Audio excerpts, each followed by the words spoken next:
Bonsoir à tous. Un coup de pouce pour les producteurs de fromage. Face à la sécheresse, le gouvernement allège le cahier des charges AOP du Comté, du Beaufort et de l'Abondance.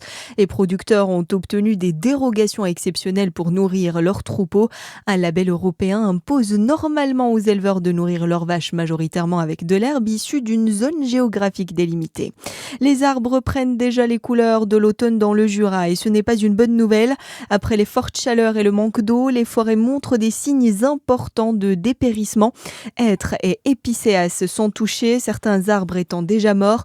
Les forestiers redoutent surtout une aggravation des dégâts au printemps prochain, notamment chez les sapins. Pour les communes forestières, l'enjeu est aussi économique avec une baisse attendue de la production de bois. L'actualité, c'est aussi 4 personnes hospitalisées après l'incendie d'un domaine viticole à Pomarre. Le sinistre s'est déclaré vers 4h30 ce matin. Les flammes ont détruit l'ensemble du bâtiment, mais une partie de l'outil de travail a pu être préservée. 40 pompiers, une vingtaine d'engins ont été engagés. Au total, 12 personnes ont été prises en charge. 4 d'entre elles ont été conduites à l'hôpital de Beaune en urgence relative. Dans le reste de l'actualité, c'est un rapport alarmant que vient publier l'UNICEF et la Fédération des acteurs de la solidarité.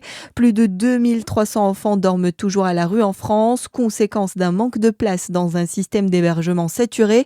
En 4 ans seulement, le nombre d'enfants à la rue a explosé de 42% selon les associations, d'autant plus que certains d'entre eux reprennent le chemin de l'école la semaine prochaine, comme le rappelle la secrétaire générale de l'UNICEF, Béatrice Lefrançois. Ils vont commencer une journée d'école après avoir dormi dans des conditions, et même pour ceux qui sont à l'hôtel, dans des conditions de chambre exiguës avec leur famille, avec leurs frères, leurs sœurs. Ils n'auront pas pu se reposer normalement, ils vont arriver fatigués. Et on suit ces enfants quand on regarde des groupes d'enfants. On va retrouver des retards d'apprentissage, on va retrouver des difficultés de concentration, on va retrouver des ruptures de parcours scolaire, on va retrouver en fait tout le mal-être qu'il va y avoir par rapport à cette itinérance, parce qu'ils vont être exposés à des violences qui sont déjà la première violence, c'est d'être à la rue. Et donc on peut comprendre que ces enfants, il y a un retentissement physique bien sûr, mais psychologique aussi sur ces enfants. Les associations rappellent que l'année dernière, 14 enfants de moins de 4 ans sont morts dans la rue.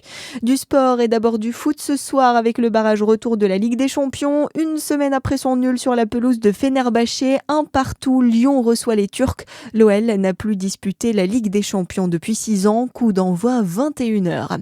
Et puis le parcours du Vélo Tour 2026 à Dijon est désormais connu. Pour sa 20e édition, le rendez-vous est fixé au 13 septembre. Les cyclistes parcourront une boucle principale de 16 km avec 12 lieux insolites, dont le Palais des Sports, l'atelier des décors de l'Opéra de Dijon ou encore la Vapeur. Une boucle optionnelle de 4,5 km ajoutera 2 étapes. Environ 5000 participants sont attendus. Voilà pour l'actualité. À suivre votre météo sur Fréquence Plus.